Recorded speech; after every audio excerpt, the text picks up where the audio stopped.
friends, Shay here. So, pardon the mess behind me. I was doing some projects last night and just didn't get around to tidying up. It's another NetGalley Manga Reading vlog time. I was approved for some amazing arcs through Viz right now, and so I am very, very excited to talk to you about them. So, first up, I got Ima Koi Now I'm in Love. This is by Ayuko Hata, and I believe this is just another high school shoujo. I'll share my thoughts soon. I've actually read 2 of these already. So the other one I've already read is Comey Can't Communicate, Volume 16. I did read that yesterday as well, and y'all know me and Comey. The next one I've got is My Love Mix-Up Volume 2. I'm really excited to hopefully read that today. And then I've got Mao Volume 3, another series that I'm madly in love with right now. I'm loving Rumiko Takahashi. Speaking of Rumiko Takahashi, I have Came the Mirror and Other Tales as well. This is slated to come out, I believe, in February. And it's a short story collection from Rumiko Takahashi. And it's very much got her signature art style right on the cover, so I'm very excited. And then I got Free Run, Beyond Journey's End Volume 2. I really loved Volume 1. Looking forward to reading Volume 2. And then, last but not least, I have Mashal, Magic and Muscles, Volume 4. So, I've found this series to be really fun and quirky and hilarious. So, I've been enjoying it a lot. And I know not everyone is loving Mashal, but I'm really having a great time with it. So, yes, those are the 7 that I will be reading in this vlog. So, let's go ahead and talk about the things that I've already read. All right, so the first thing I read in this vlog is Ima Koi Now I'm in Love. Now, if you love Honey So Sweet, this is a new series for you to fall in love with. So basically what happens is our heroine, I'm not remembering their names right now because I read it yesterday, was on the train and a pervert comes up behind her and is about to do something to her, when all of a sudden this beautiful tall boy comes in between them and kind of barricades her and protects her. And she does everything she can to express her thanks. He's like, I didn't do it for anything. I would have done this for anybody. And just tries to brush it off. But she doesn't let him. She basically chases him down and hops down a staircase onto the train platform to like chase him down and make sure he knows how much she appreciates it. And from there, they start to get to know one another and they start dating, and it's super cute. He's got that like delinquent piercing and undercut look to him, and for some reason I'm digging that a lot right now. I think I'm gonna need to reread Honey So Sweet soon. But if you've been missing something like Honey So Sweet, Ima Koi Now I'm in Love is definitely something you want to pick up. I believe it's slated for March, so I'm sorry you have to wait, but do put this on your radar. It's definitely worth it. It's one of my favorite new shoujos I've picked up recently. So yes, 10 out of 10 would recommend. All right, so it's time to talk about the next volume of Comey, which is volume 16. I really loved this volume because we've got sports festival. So we have some old rivals kind of coming back with Comey because this is the second sports festival we've seen with her. And then we also have a bike ride with Tadano and what's her name? The cute blonde girl, the new friend, who has a crush on Tadano. By the end of this volume, that friend figures out that Comey and Tadano have feelings for one another. And from the cover of volume 17, there's going to be a conversation between Comey and her. And it's going to be really interesting to see what happens to their friendship because of that, and the repercussions and fallout from there.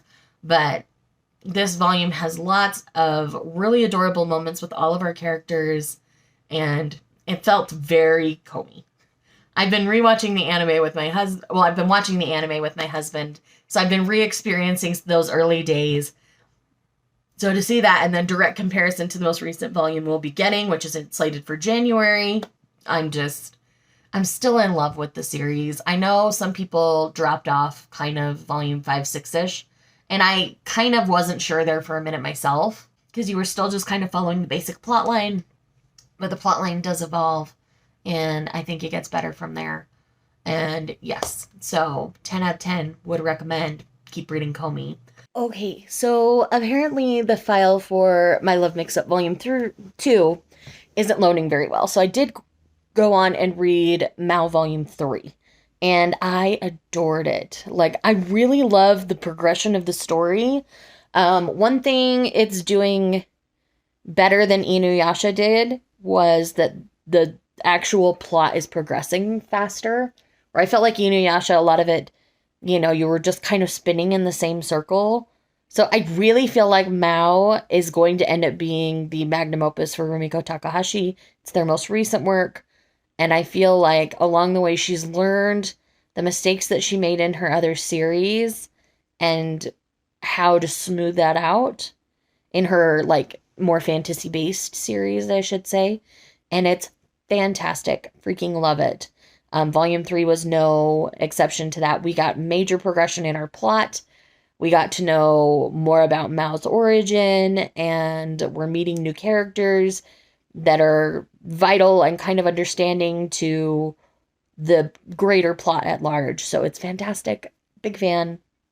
Really loved Volume 3. Will not shut up about this series. It's so good. All right, so I just read another volume. I ended up reading Came the Mailer and Other Short Stories. I decided to put my Rumiko Takahashis next to each other. And I liked most of the stories in the collection. It's only the final one that was a collaborative project that I didn't really care for, but it wasn't, like, bad. So I would pick up a physical volume of this one. I really liked all the short stories.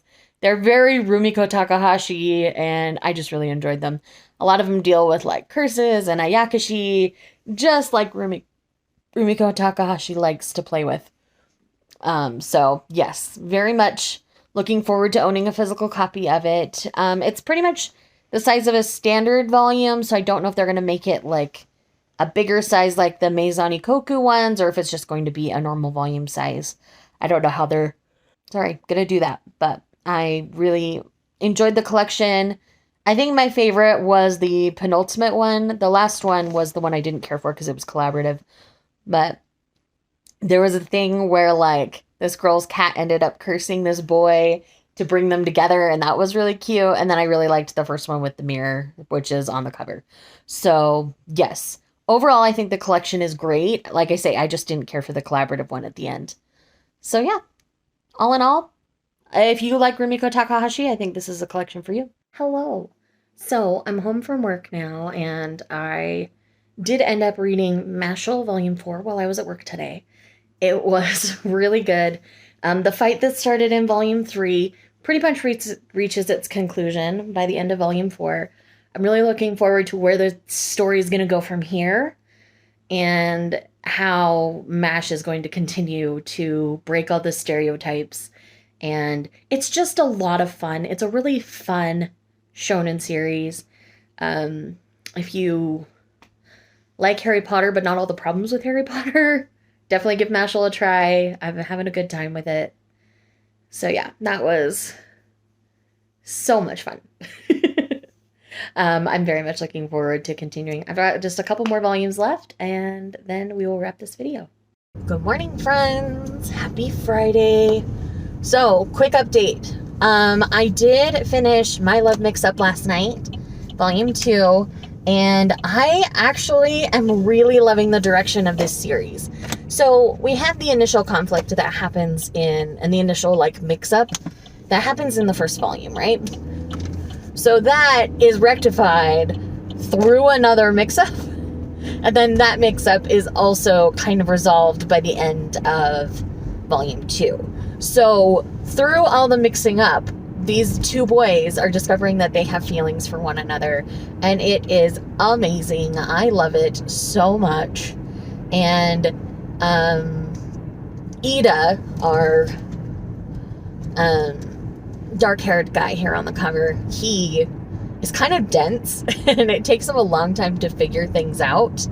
And the girl that our blonde-haired guy initially has a crush on in the first volume is the one that kind of helps point it out to Ida that he has feelings for this guy. I believe his name's Aoki, if I remember correct. And I just love the direction of this. It is so cute. It is so fun. And We see our heroine kind of growing a backbone when it comes to the guy she likes, and I'm such a fan. I really am in love with this so very much. I did finally get the arc to work. It took some time, and it was being a brat, but I was able to get it to work, so I'm very, very glad for that. Hi friends, I'm like half ready for the day, but I wanted to quickly wrap this vlog for you. So the last volume I had to read was Free Run Volume 2. So I really loved Volume 1, as I made clear in another NetGalley Manga Reading vlog, and I actually really enjoyed the progression of the story in Volume 2.